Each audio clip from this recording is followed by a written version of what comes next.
আপনাদের কি প্রচণ্ড রাগ হচ্ছে, কিংবা সবসময় মাথা গরম থাকে, বা হঠাৎ করে রেগে গেলে থামতেই পারেন না? শরীর ভালো আছে, অর্থাৎ শারীরিক কোনো প্রবলেম নেই, তবুও কারণে অকারণে রাগ লেগেই আছে?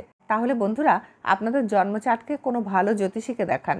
আপনার জন্মপত্রিকায় বিশেষ করে কয়েকটা গ্রহের সমস্যা হতে পারে, যেমন মঙ্গল, চন্দ্র। চন্দ্র মনকারক এবং মাতৃকারক গ্রহ।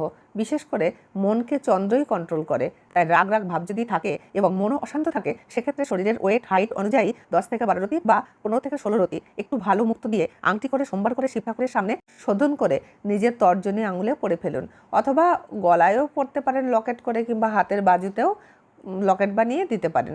সঙ্গে মেয়ে বা বউরা হলে একটা মুক্তের নাকেরও পরবেন, এতে প্রচণ্ড রাগ কমে, মন শান্ত হয়। কালো মুক্ত হলে শনিচন্দ্রের একত্রিত রেমেডি হবে। পিতমুক্ত বৃহস্পতি চন্দ্রের একত্রিত রেমেডি। তাই কার কোনটা প্রয়োজন ভালো করে বুঝে সুঝে পড়বেন।